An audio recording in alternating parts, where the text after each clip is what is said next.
बिल्किस बानो के केस में supreme court का फैसला आ गया है। सुप्रीम कोर्ट का फैसला उस समय आया जब राम मंदिर के नाम प्रधानमंत्री नरेंद्र मोदी को विष्णु और शिव का अवतार बताया जा रहा है। राम की मर्यादा के प्रतीक के रूप में प्रधानमंत्री मोदी को स्थापित करने का प्रयास किया जा रहा है। मगर इसी बीच सुप्रीम कोर्ट का फैसला आने के बाद यह सवाल उठता है कि वे महापुरुष और दैविक अवतार होने के उत्तराधिकारी हैं भी या नहीं। प्रधानमंत्री मोदी ने गुजरात सरकार द्वारा हत्यारों की रिहाई का विरोध नहीं किया। गुजरात चुनाव के समय बलात्कारों को माला पहनाई जा रही थी। बीजेपी के विधायक CK राहुल जी का यह बयान है कि ये दोषी ब्राह्मण हैं, संस्कारी भी हैं, अच्छे हैं। प्रधानमंत्री इस पर भी चुप रहे। दोस्तों, जब आप इस केस के बारे में पढ़ेंगे तो आपको पता चलेगा कि सिर्फ हत्यारों को ही नहीं बचाया जा रहा था, बल्कि उस विचारधारा को बचाया जा रहा था जिसके नाम पर इन 11 लोगों ने बिल्किस बानो के साथ बलात्कार किया, उनके परिवार की हत्या की और कैदी बन गए, हत्यारे बन गए।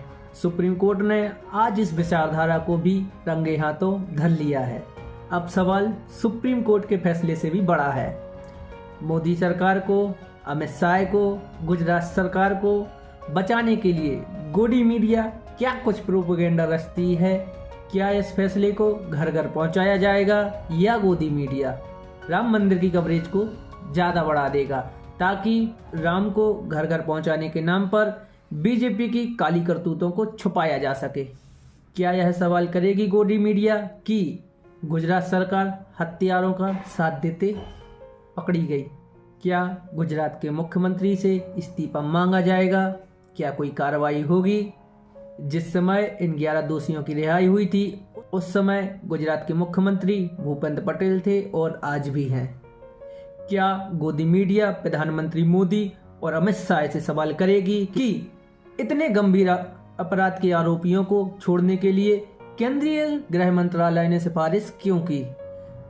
यहाँ तक कि खुद गुजरात सरकार ने सुप्रीम कोर्ट में कहा था कि दोषियों की रिहाई केंद्रीय गृह मंत्रालय के अनुमोदन पर की जा रही है। आप दर्शक भी ठीक से पढ़िए। सुप्रीम कोर्ट की जस्टिस नागरत्ना और जस्टिस उज्ज्वल की बेंच ने कहा है कि गुजरात सरकार हत्यारों और बलात्कारों के मामले में सजा पाए गए लोगों के साथ मिली हुई है। क्या प्रधानमंत्री मोदी गुजरात सरकार से इस्तीफा मांगेंगे, जिसके बारे में सुप्रीम कोर्ट ने कहा है कि गुजरात सरकार ने हत्यारों के साथ मिलकर काम किया है। जस्टिस नागरत्ना ने ऑर्डर पढ़ते हुए कहा है कि रिहाई का ऑर्डर देने का अधिकार गुजरात सरकार का नहीं था, महाराष्ट्र सरकार का था। इसलिए कोर्ट ने रिहाई के मामले को खारिज कर दिया। अदालत ने कहा है कि रिहाई के मामले पर रोक लगाया जाना जायज़ है। दोषियों ने आज़ादी के अधिकार को तभी खो दिया था जब वो दोषी पाए गए थे और जेल गए थे। अगर दोषियों को रिहाई चाहिए तो जेल में रहकर कानून के दायरे में अपील करें। कोर्ट ने कहा कि हम मानते हैं कि कानून का शासन माने बिना इंसाफ नहीं किया जा सकता। अगर ऐसा नहीं होगा तो कोर्ट के आदेश मिथ्या बनकर रह जाएंगे। कोर्ट को इंसाफ करना है, इंसाफ से किनारा नहीं होना चाहिए। गुजरात सरकार ने सुप्रीम कोर्ट के एक ऑर्डर का सहारा लिया और इस मामले में रिहाई की। उस ऑर्डर के अनुसार रिहाई का अधिकार महाराष्ट्र सरकार से लेकर गुजरात सरकार को दिया गया और तर्क क्या दिया गया कि अपराध गुजरात में हुआ था तो रिहाई का अधिकार भी गुजरात को होगा। आज के अपने फैसले में सुप्रीम कोर्ट ने कहा कि सुप्रीम कोर्ट से 13 मई 2022 का वो ऑर्डर फ्रॉड के माध्यम से प्राप्त किया गया था। फ्रॉड के माध्यम से प्राप्त किया गया था, इसलिए वो गैरकानूनी है और इसी कारण रिहाई का आदेश खारिज किया जाता है। सुप्रीम कोर्ट ने कहा कि यह एक क्लासिक मामला है जब सुप्रीम कोर्ट के ऑर्डर का उपयोग दोषियों की रिहाई के लिए किया जा रहा है ताकि दोषियों की रिहाई हो सके। कोर्ट ने कहा राज्य सरकार द्वारा विवेक के दुरुपयोग और सत्ता को हड़पने का मामला है।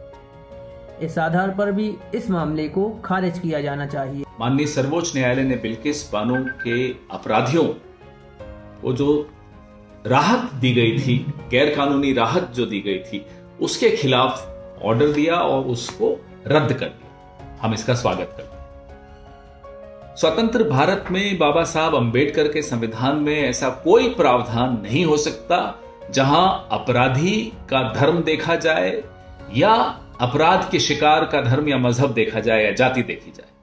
जो पार्डन इनको दी गई थी, जो राहत इन्हें दी गई थी हत्यारों को, बलात्कारियों को, उसके बाद एक पार्टी से जुड़े हुए लोगों ने उनका माल्यार्पण किया, उनका स्वागत किया। यह देखकर रोंगटे खड़े हो जाते थे कि इस देश में आजादी के 75 साल बाद जब हम अमृत महोत्सव मना रहे हैं तब भी ऐसा संभव है। आज सुप्रीम कोर्ट ने हमारी आस्था भारत के संविधान पर, भारत के कानून पर, न्यायपालिका पर फिर से स्थापित कर दी है। उसके लिए हम सुप्रीम कोर्ट का कोर्ट। आज राम की मर्यादा की सारी समझ दांव पर है। बीजेपी की सरकार पर हत्या और बलात्कार के दोषियों के साथ मिलकर काम करने का आरोप नहीं बल्कि प्रमाण पाया गया है।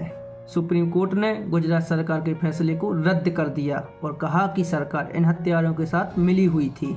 बताइए, किसी सरकार के बारे में सुप्रीम कोर्ट ने कहा हो कि वह हत्यारों और बलात्कारियों के साथ मिली हुई है। सुप्रीम कोर्ट ने बिल्किस बानो के साथ बलात्कार, उसके बच्चों की हत्या कर देने वाले और अन्य रिश्तेदारों की हत्या में आरोपित उन सभी 11 लोगों को जेल भेजने के आदेश दिए हैं जिन्हें गुजरात चुनाव के समय रिहा किया गया था।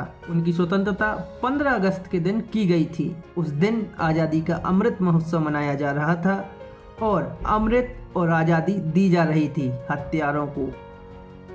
सुप्रीम कोर्ट ने 2 सप्ताह के भीतर इन आरोपियों को आत्मसमर्पण करने के लिए कहा है।